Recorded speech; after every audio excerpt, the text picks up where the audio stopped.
Este podcast é um oferecimento do supermercado Cambará.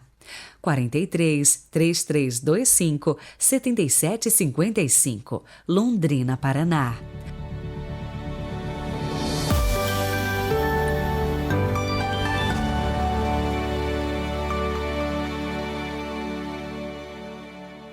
Terça-feira, 8 de novembro de 2022.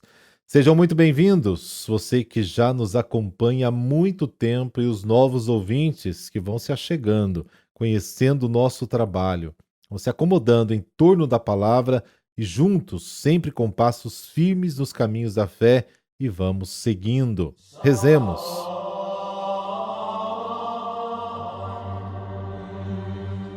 Pelo sinal da Santa Cruz, livrai-nos Deus, nosso Senhor, dos nossos inimigos. Senhor, aumentai em nós o dom da fé, para que em nossos lábios vosso louvor seja perfeito e produza sempre abundância de frutos celestes. Amém.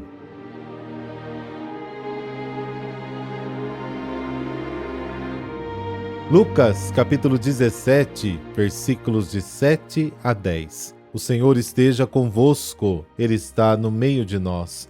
Proclamação do Evangelho de Jesus Cristo segundo Lucas. Glória a vós, Senhor. Naquele tempo disse Jesus: Se algum de vós tem um empregado que trabalha a terra ou cuida dos animais, por acaso vai dizer-lhe quando ele volta do campo: Vem depressa para a mesa? Pelo contrário, não vai dizer ao empregado: Prepara-me o jantar, cinge-te e serve-me, enquanto eu como e bebo, depois disso tu poderás comer e beber? Será que vai agradecer ao empregado porque fez o que lhe havia mandado? Assim também vós, quando tiverdes feito tudo o que vos mandaram, dizei: somos servos inúteis, fizemos o que devíamos fazer.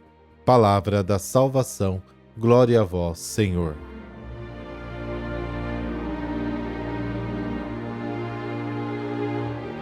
O Evangelho de hoje narra a parábola que se encontra apenas no Evangelho de Lucas, sem paralelo nos outros evangelhos. A parábola quer ensinar que nossa vida deve ser caracterizada por uma atitude de serviço. Começa com 3 perguntas e no final o próprio Jesus dá a resposta. E aí, as 3 perguntas de Jesus. São 3 perguntas extraídas da vida cotidiana para as quais os ouvintes são inspirados a pensar cada uma de sua experiência e a dar uma resposta a partir dela. E a primeira pergunta: se algum de vós tem um empregado que trabalha a terra ou cuida dos animais, por acaso vai dizer-lhe quando ele volta do campo: vem depressa para a mesa? Claro, todos responderam não. Aí vem a segunda pergunta: pelo contrário, não vai dizer ao empregado: prepara-me o jantar, cinge-te e serve-me, enquanto eu como e bebo, depois disso tu poderás comer e beber? Todos responderão: claro, sim. E a terceira pergunta: será que vai agradecer ao empregado porque fez o que lhe havia mandado? Todos responderam: não. Pela maneira como Jesus faz as perguntas, as pessoas percebem em que direção ele quer conduzir o nosso pensamento. Ele quer nos tornar servos uns dos outros. No final, o próprio Jesus tira uma conclusão que já estava implícita nas perguntas. Assim também vós, quando fizerdes tudo o que vos foi ordenado, dizei: somos servos inúteis, fizemos o que deveríamos ter feito. O próprio Jesus nos deu exemplo quando disse: o Filho do Homem não veio para ser servido, mas para servir. Marcos capítulo 10. Serviço é um tema que Lucas gosta muito.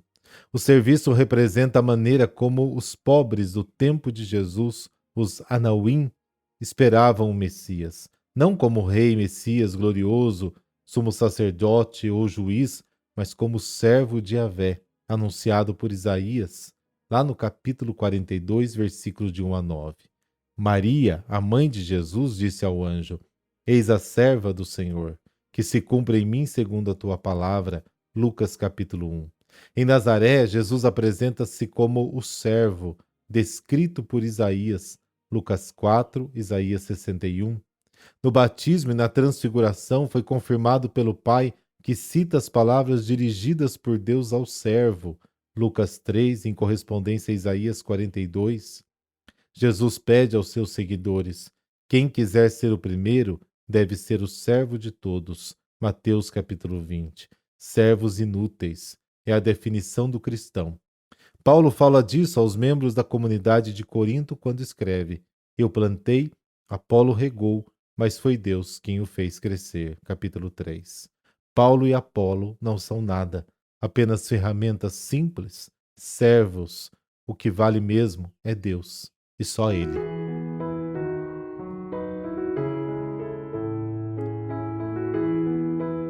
Hoje a igreja celebra São Godofredo, cujo nome significa paz de Deus. Ele nasceu em 1066, filho de família nobre francesa. Com 5 anos foi entregue para ser educado pelos monges beneditinos. Ordenou-se sacerdote aos 25 anos de idade. A sua integridade de caráter e profundidade nos conhecimentos dos assuntos da fé logo chamaram a atenção dos superiores. Foi nomeado abade com a delicada missão de restabelecer as regras disciplinares dos monges, muito afastados do ideal da vida cristã. Ele próprio viveu uma vida austera, simples e dedicada ao seguimento de Cristo.